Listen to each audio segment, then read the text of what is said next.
Do you have an old irrigation system that's fallen into disrepair? Maybe your landscaper installed it 20 years ago, or maybe you bought a new property and it has an old drip system on it and you're just not sure where to begin. Today, I'm going to show you how to walk your old drip irrigation system and identify problems and leaks and how to fix them. There are many reasons why it's important to fix leaks. To begin with, they can have a detrimental impact on anything that's downstream of the leak. Even in a low pressure drip system, a leak can lose so much pressure that emitters that are downstream stop working, which means those plants are suddenly not getting enough water, while the plants near the leak are suddenly getting too much.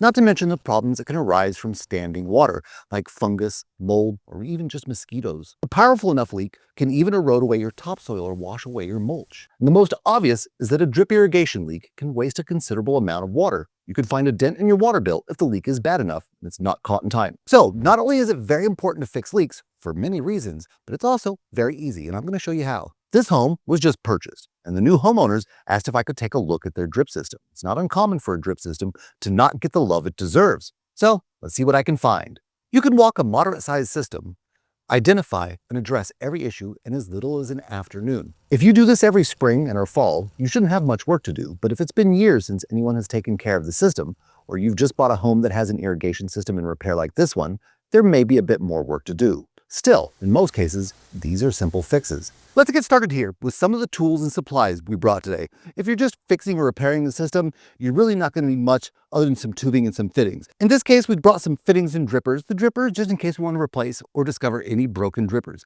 If you have a broken dripper, you could simply cap that off, and we'll show you how with a goof plug here shortly. We brought our needle nose pliers, which is for inserting goof plugs. We brought a pair of scissors so we can cut out any damaged sections of tubing. It's really easy. Just cut the damaged section out, couple back together. You'll see here in a moment. We brought a punch in case we want to punch in any new drippers. And finally, we brought in our tubing, our micro tubing, and our larger tubing so that we can cut out any damaged sections and have some new tubing to replace them with. We've got a spade in case we have to do any digging. And finally, we brought our rubber mallet so that we can hammer in any stakes if we want to secure some tubing to the ground anywhere. I also brought plenty of goof plugs, just in case there are holes to fill, and I brought some 1/4-inch fittings like couplings, tees, elbows in case we need to make any fixes or adjustments to micro tubing. And I have plenty of 1/2-inch couplers just in case we need to repair some 1/2-inch mainline tubing. Just make sure with 1/2-inch fittings that you have the right kind for your mainline. If you're not sure which kind fits, check out this video right here when you get a chance. It helps you make sure you're getting the right 1/2-inch fittings for your system. We brought some stabilizer stakes and hold down stakes as well, just in case we need to readjust some drippers or micro tubing back into their place near a plant. If you're feeling overwhelmed by the many small parts required to start this project, we've assembled a drip irrigation maintenance and repair kit containing everything you need for most repairs. The only additional items you might need are mainline fittings if you're making significant repairs to your mainline tubing. Unless you grab our deluxe maintenance and repair kit, which does include some 1/2-inch repair fittings. These kits can also be customized to include the exact emitters you have in your irrigation system. Check out the kit at the top right or in the links below. Once we've got our supplies gathered, the very first thing we want to do after that is turn on the water and then walk the system. This is going to allow us to find any leaks that we have or sections of tubing that need replaced. It's the very first thing you want to do once you got your supplies gathered, whether it's a hose bib or a controller like this one. We're going to turn on zone number 6, which is our drip zone. Zone number 6 is coming on right now. Now we're going to start walking the system. Here we're going to use both our eyes and our ears. We want to listen to hear leaks, and they'll be marked by spitting and hissing noises. And a lot of leaks are also visual, so we're going to use our eyes and see anything that's spraying instead of dripping. We're going to fix it. Walking the system, and so far, so good, until I hear the sound, what sounds like running bath water almost, and then I can visually see a leak flowing out of the end of a 1/4-inch tube. Let's take a look at this and see what we got. Yep, look at this here. This looks like this is a piece of 1/4-inch tubing that likely at one point in time had a dripper at the end. And the dripper has either fallen out, been pushed out, or been hit by landscape maintenance equipment like a weed eater, shovel, etc. And now we just have an open flowing 1/4-inch tube. You can imagine this is an incredible amount of water, and it's wasteful just to have it flowing like this. Since most drip zones run for about 20 to 30 minutes, that can really add up. So all we're going to do is replace the dripper. We're going to put a new dripper at the end of this 1/4-inch tube so we're getting the correct amount of water here at the tree. If the tree is established enough and no longer needs supplemental watering, you could just cap this off with a goof plug, but we are going to put in a dripper just in case there's any drought conditions and it does need supplemental watering in the future. Beforehand, though, we're going to finish walking the system and we're going to identify all the other problems. That way we don't have to keep shutting the water on and off, because to fix anything, you're going to have the water off. Oh, there's another one. Similar to the other one, this one looks like to be another piece of uncapped 1/4-inch tubing. Let's take a closer look. Yep, what we have here is another uncapped end of 1/4-inch tubing. The same thing probably happened. There was a dripper in here at one point in time that has since been broken off or removed. What makes this one particularly bad is that the water is flowing directly onto the bark of the tree. This can promote disease, rot, the growth of fungus, basically things you don't want to happen to your trees. So when we fix this one, this tree is probably established enough, doesn't even need a dripper anymore. Another problem with leaks like these is if your system runs early enough in the morning and you weren't the one who installed it, you might never even know to check here, and you might not be up early enough to see it hitting the bark of the tree. You'll just suddenly have a dead tree and not know why. And you know what? Now that I'm kneeling down here, I think I hear something else. Let's walk upstream a little bit and take a look. I've found the source of the noise. The leak appears to be coming from somewhere around this bush. Let's take a closer look. We followed the sound to its source, and I didn't realize it until we got here, but you can actually see a little bit of puddling happen where the leak is occurring. This one happens to be below the surface. So we're gonna have to grab our spade and do a little digging. All right, I'm gonna start digging around where I see the pooling. I'll be careful with my spade, although if I do cause any damage while digging, I at least have some extra tubing on hand to be able to fix it. Okay, I see what's going on here. Looks like a busted 1/4-inch micro tubing tee. This could have been damaged by a shovel. Luckily, this is an easy fix. We'll come back and get it all patched up in just a moment. We're located in Southern Oregon, and the last time I checked a map, that was nowhere near Niagara Falls. What is this sound over here? Well, it almost could be Niagara Falls. Take a look at that leak. This one is spraying from this side all the way across the walkway and onto these plants over here. Now, that can be okay if it's a lawn sprinkler, but in this case, it's supposed to be drip irrigation. All right, we've come to the end of this system. So now what we're gonna do is we're gonna go turn the water off, and they're gonna revisit each leak and issue that we found, and we're gonna get them repaired. All right, we're gonna start by checking out that Niagara Falls leak because it was by far the worst. This is how to fix a small hole in a 1/2-inch or larger drip irrigation tubing line. All right, so Niagara Falls is actually caused by just a small hole, believe it or not. In drip irrigation, we hear from people all the time who think it's just poking small holes in their tubing. This goes to show why that's not true. That was putting out almost as much water as a sprinkler would. So to repair a small hole like this, simple. All we're going to do is grab a goof plug and our needle nose pliers, pop a goof plug into that hole, and Niagara Falls is closed for the year. This hole could be caused by a lot of different things. It could have had a barbed fitting or a dripper in it that since popped out because it looks like about the same size hole a 1/4-inch punch would make. Or it could have been made by the person who installed it with a punch and they never put in their dripper. Doesn't look like we need any extra irrigation on this plant, so we're just going to fill it up with this goof plug. Goof plugs are pretty easy to use. You could use your fingers with gloves like this to pop it in, but a hack that I like to recommend, because it'll save your fingers and your patience, is to use a pair of needle nose pliers. To use needle nose pliers, grab the small end of the goof plug, align the large end of the goof plug with the hole, and apply pressure. All right, now let's go back to where we uncovered the leak and see what we got. This is how to fix a damaged micro tubing fitting that's been buried in bark mulch. There's two options you have here. You could either find the other piece of micro tubing this tee was connected to, then cut out this broken tee and reattach all the tubing with the new tee. I'm going to show you that option with another example later in the video. So right now, I'm going to show you the other fix for a broken micro tubing line or fitting, which is with a simple 1/4-inch coupling. This is a simple fix. We're just going to cut the tubing with a pair of scissors and rejoin it back together with a little 1/4-inch coupling. Okay, now we've got that old fitting cut out. We're going to repair it with this little 1/4-inch coupling. All you have to do is push the end of the coupling into the cut end of tubing. Give it a little walk back and forth and it will fit right on. Now we're going to put the other end of the tubing onto this end. And just like before, we'll walk it gently back and forth until it's over the barb like this. Now that leak is fixed. A quick tip here, if you're having any trouble getting the micro tubing over the barb of the 1/4-inch fitting, is to dip the end of it in very hot water for a few moments. Be careful not to burn yourself, of course, but this will soften up the tubing considerably and make it significantly easier to put it on over the barb. This tip can help you with any sized poly tubing and can make inserting our 1/2-inch twist and lock fittings even easier. This is how to fix a dripper that has popped off its 1/4-inch micro tubing. All right, now we're back to where the water was spraying out of the tube against the tree. Because this tree is matured and it's a native species, we're going to go ahead and cap it off with a goof plug. This time we'll be using the smaller end of the goof plug, as we're simply going to insert it into the end of this 1/4-inch tubing. Just like with the 1/4-inch coupling, push the barb into the end of the tubing and gently walk it back and forth. And there we are. This 1/4-inch tubing is now capped off and will no longer leak. All right, now let's fix this leak that was also an open end of 1/4-inch tubing. Instead of using a goof plug, we're going to go ahead and use a dripper on this one. Since the tree doesn't need a lot of supplemental watering at this point, we're going to use a low flow dripper, about 1/2 gallon per hour. And we're going to use a flag dripper because the person who originally installed the system made extensive use of them. So we're going to do one to keep the same theme going on throughout the landscape. Before I push in the dripper, I'm going to make a new cut. That way we just have a nice clean edge to work with instead of something jagged.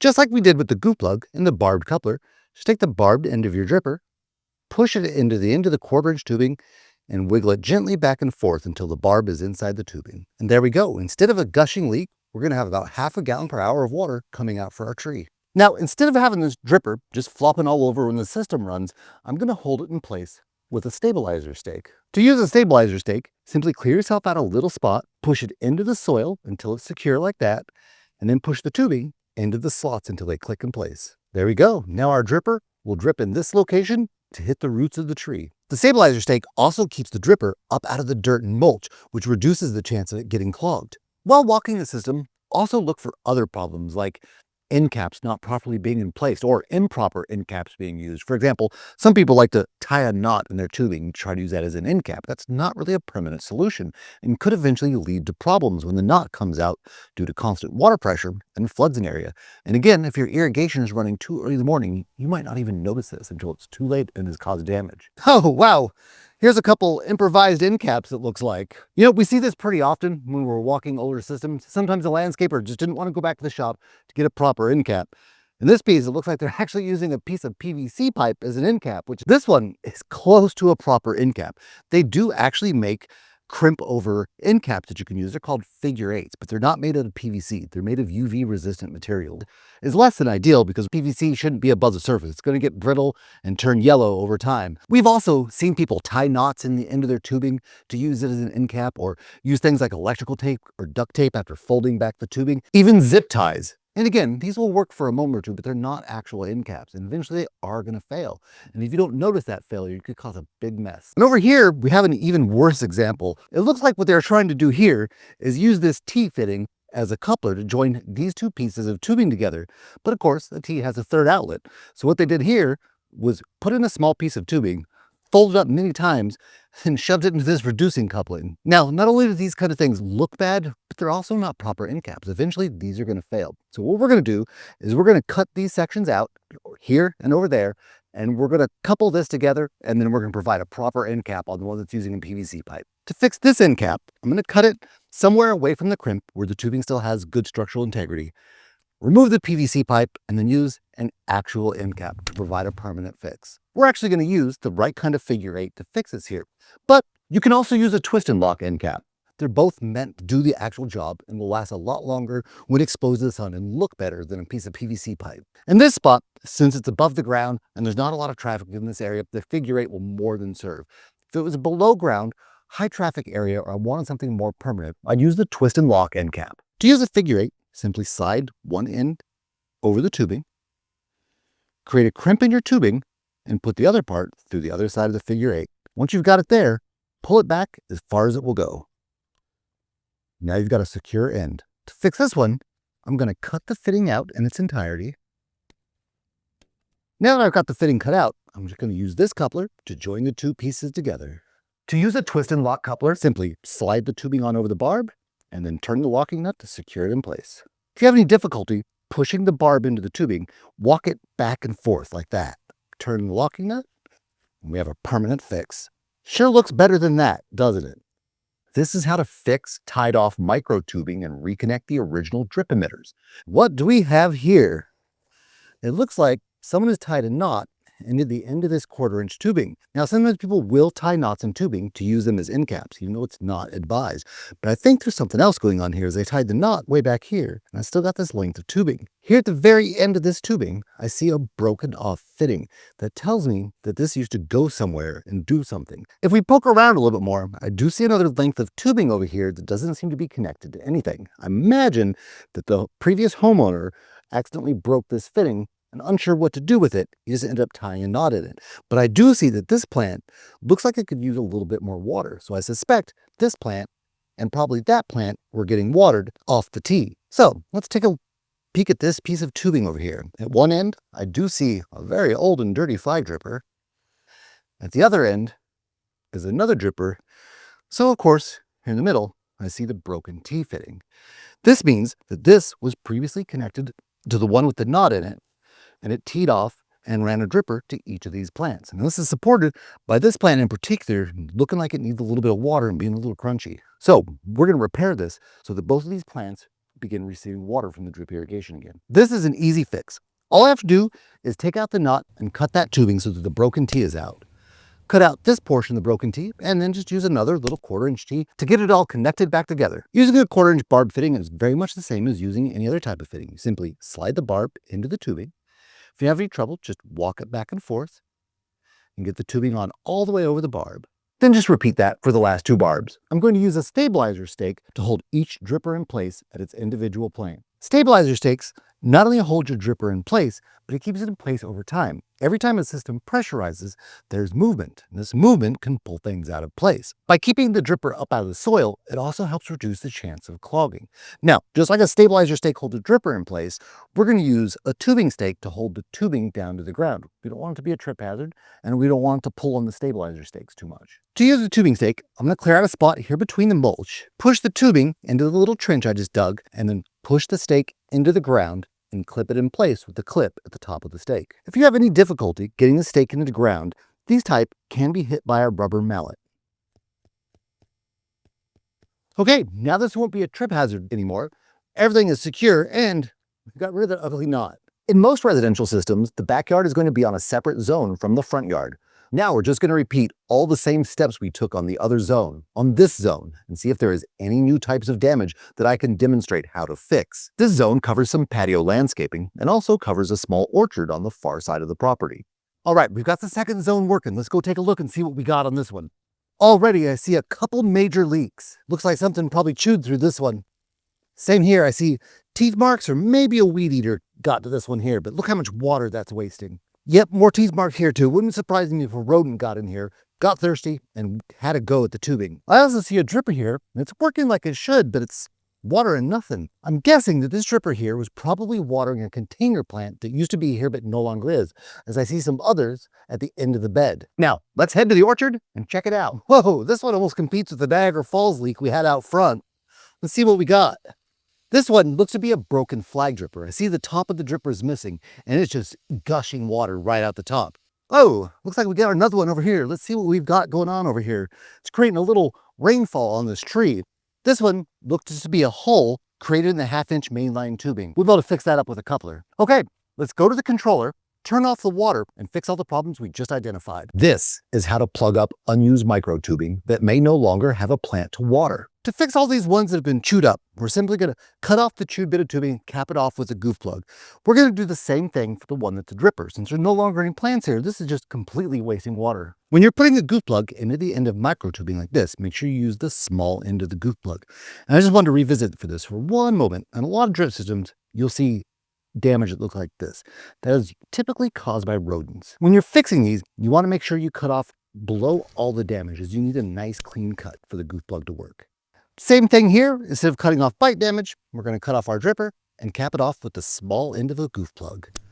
No more wasted water. Now we're just going to repeat that same process for the rest of them, and there'll be no more wasted water in this bed. The reason we're going to cap these off, instead of cutting them out, is what if we put plants back here again? Then all we have to do is pull out the goof plug, pop it in a dripper, and our plant's going to get water. Say you did want to completely remove the micro tubing, you'd need to track down where the micro tubing is coupled into the main line, extract the barbed fitting in the main line, and you can patch up the main line with the big end of a goof plug, just like I showed you earlier. This is how to replace a drip emitter that is directly in a 1/2-inch or larger drip irrigation tubing line. To fix this flag dripper, all we have to do is pull out the old one with the missing top and pop in a new one. If we destroy the hole while we're removing the old one, for example, if we stretch it and distend it too big that it doesn't create a seal on the barb of the new flag dripper, you'll see a leak around the dripper when you turn the system back on. In that case, all we have to do is fill that hole with a goof plug, punch a new hole with our 1/4-inch punch, and pop in the new flag dripper. All right, good as new. I'm going to place the outlet of the dripper towards the tree, and that one is now good to go. No more gushing flag dripper. This is how to fix a large hole in 1/2-inch or larger poly tubing line. This leak here is actually from a very small hole. You can't just poke a small hole in tubing and expect it to be drip irrigation, but the hole is a little bit too big to be fixed by a goo plug. What could have happened here is there could have been a dripper or 1/4 inch micro tubing coupled into this line that could have ripped out somehow. If it was ripped out violently, the barb on a dripper or 1/4 coupling can deform the hole enough that it will leak if we try to just pop another coupling back in there. It looks like we don't need micro tubing in there regardless, so I'm just going to repair this main line so that it's as good as new. So what we're going to do is simple. We're going to cut the damaged portion out with our pair of scissors, and just going to rejoin the two undamaged sections with this coupler.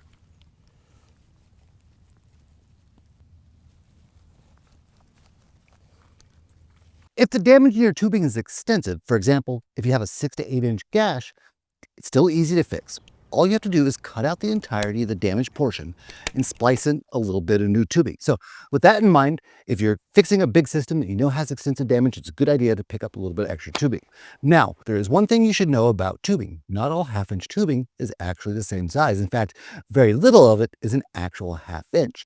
So you're going to want to make sure you get compatible fittings. If you'd like to learn more about that and you have damaged tubing you're going to need repair, check out the video there in the top right. The last thing that we didn't find in this system, but maybe a common one, is a spray head that is blown off of its stake. This is how to fix a spray jet emitter that is blown off of its tubing assembly. This is an easy fix that can even be done in many cases while the system is still operating. Just find the emitter and screw it right back into the stake. If it won't stay on under pressure, you can snip off the end of the tubing so you can make fresh threads that should stay on nicely. Now, you may have addressed all of your leaks, and still you're having issues with weak drips from emitters down your line. At this point, you'll have to think about if maybe you recently added a new garden bed and installed some new drippers or sprayers, and maybe those put the flow demand above what your system can provide. If so, you'll either have to remove those emitters, upgrade your mainline size, or zone your system to accommodate the extra flow. Or maybe you adjusted some sprayers or adjustable emitters to emit more water, and this took you over your system limit. In this case, you'll want to turn those down until your other drippers start dripping normally again. Or if that's not an option for you, you'll need to upgrade your mainline size or zone your system to accommodate the extra flow. You can check out this video right here to learn more about how to determine how many emitters you can have on your system and what to do about it.